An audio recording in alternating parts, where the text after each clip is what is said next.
2 दशकों से ज़्यादा बाजार का लंबा गहरा अनुभव रखने वाले मनीष सोनथालिया साहब हमारे साथ कार्यक्रम में शामिल हो रहे हैं। अभी वो एमके इन्वेस्टमेंट मैनेजर्स के चीफ इन्वेस्टमेंट ऑफिसर हैं। लंबा समय आप चीफ इन्वेस्टमेंट ऑफिसर के तौर पर मोतीलाल ओसवाल में बिता चुके हैं। एसकेपी के वाइस प्रेसिडेंट भी रहे हैं। सर ने एमबीए किया हुआ है और इसके अलावा आपने आईसीडब्ल्यूए और सीए की दोनों की और कंपनी सेक्रेटरी की डिग्री भी हासिल की है। मनीष जी, बहुत बहुत स्वागत है सर, धन्यवाद हमें समय देने के लिए। सबसे पहले तो आपको, एमके की पूरी टीम और आपके सभी क्लाइंट्स को नए साल की बहुत बहुत शुभकामनाएं। आज से हम आपके आउटलुक 2024 की शुरुआत करें। पहले मेहमान के तौर पर हमने आपको निमंत्रित किया, आपने स्वीकार किया, धन्यवाद सर। बताएं, 2023 तो बहुत ही दमदार रहा, शायद हम सबकी उम्मीदों से बेहतर।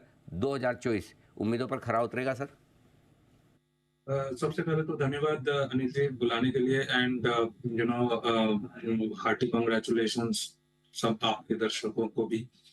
2023 तो काफी अच्छा गया है और ये मोमेंटम बेसिकली 2024 में भी कंटिन्यू रहेगा, ऐसा मेरा अनुमान है, क्योंकि कोई भी मैक्रो फैक्टर्स नेगेटिव नहीं दिख रहे हैं।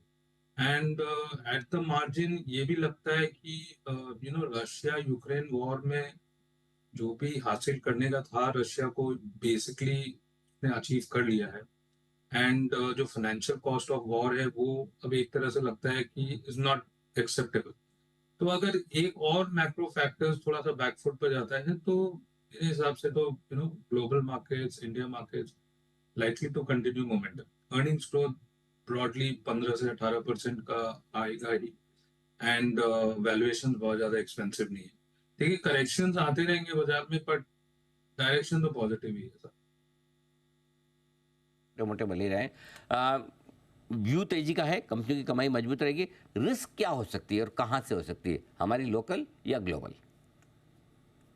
देखिए, लोकल रिस्क में तो कंटिन्यू जो प्रेजेंट गवर्नमेंट है ये अगर री इलेक्ट नहीं होती है, चांसेस जिसके काफी कम है, तो ये एक बहुत मेजर रिस्क रहेगा। एंड अदरवाइज ऑयल प्राइसेस अगर स्पाइक करते हैं फॉर वॉट एवर रीजन, लगता तो नहीं है कि बहुत ज्यादा ऑयल प्राइसेस में भी मूवमेंट होगी ऊपर की तरफ। वेस्ट कैनाल वाला जो मैटर है, केप ऑफ गुड होप के थ्रू अगर तेल आता है, थोड़ा बहुत इन्फ्लेशनरी इम्पैक्ट हो सकता है, बट वेस्टेड इंटरेस्ट काफी है कि ऑयल प्राइसेस नीचे रहें, पर्टिकुलरली यूनाइटेड स्टेट्स। सो ऐसा लगता नहीं है कि ऑयल प्राइसेस भी बहुत ज्यादा कुछ फ्लेयर अप हो सके। अगर इन्फ्लेशन कंट्रोल पर है, फेड की रेट कट है, और फेड की रेट कट होती है तो इंडिया में भी रेट कट शुरू हो जाएंगे। डिमांड मोरलेस ठीक ठाक है। 7% की जीडीपी ग्रोथ Q2, तो 6.5% के करीब ग्रोथ FY25 में अगर देखने को मिलती है तो बाजार सस्ता है। सब सेक्टर्स में ब्रॉडली मजबूती रहनी चाहिए, बट कुछ सेक्टर्स बेटर कर सकते हैं। ठीक बात है। तो ब्रॉडली ऐसे दिक्कत वाली बात नहीं है, खाली यही कि चुनाव सबसे बड़ी इवेंट है इस वक्त भारतीय बाजारों की 2024 में। उसके रिजल्ट फेवरेबल आए तो बाजार के लिए दिक्कत वाली बात नहीं। कच्चा तेल थोड़ा बहुत रिस्क दे सकता है। ऐसे में पोर्टफोलियो कैसे बनाएं, क्या कुछ खरीदना चाहिए अगले साल के लिए, ये बताएं सर। जी, मुझे तो लगता है कि जो आने वाला साल है FY25 या calendar 24, basically IT will make a very strong comeback.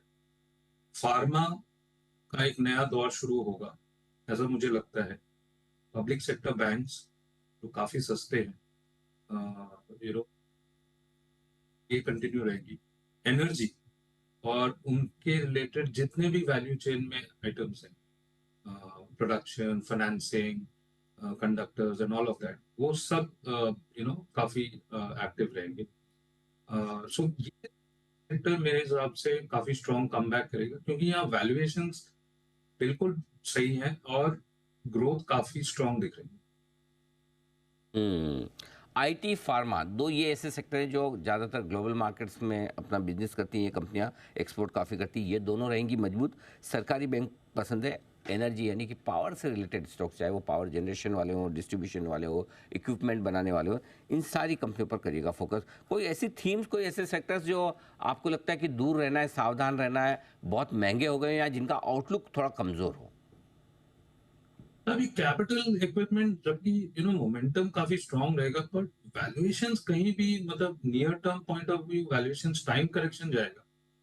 तो जितने ये रेलवे के स्टॉक्स हैं, यू नो इंस्टीट्यूशनल जो स्टॉक्स हैं रेलवेज के, वो ग्रोथ तो है, बट क्या है कि FY25 भी डिस्काउंट हो रहा है वैल्यूएशन, तो हो सकता है कुछ टाइम करेक्शन जाए। एंड ब्रॉडली जितने भी इंडस्ट्रियल्स है, वो थोड़े से महंगे के रेंज में है, आपके थर्मैक्स या Larsen and Toubro, ABB, Siemens है तो बहुत जेन्युइन, बहुत स्ट्रॉन्ग कंपनीज, बट वैल्यूएशंस बहुत कंफर्टेबल नहीं है, मतलब even on an FY25 basis and some even on an FY26 basis. So just because of valuation थोड़ा सा सावधान रहना चाहिए। इन पर्टिकुलर सेक्टर में ब्रॉडली सब कुछ थोड़ा से महंगे लग रहे हैं। बात है तो थोड़ा जहाँ वैल्यूशंस महंगे वहाँ रखें सावधानी, बाकी ऐसी कोई खास चिंता की बात है नहीं। मनीष जी बहुत बहुत धन्यवाद आपका समय देने के लिए, विस्तार से बाजार पे अपना डायरेक्शन भी आपने दिया और साथ ही निवेश के मौके भी हमारे दर्शकों को बताए। Thank you so much sir.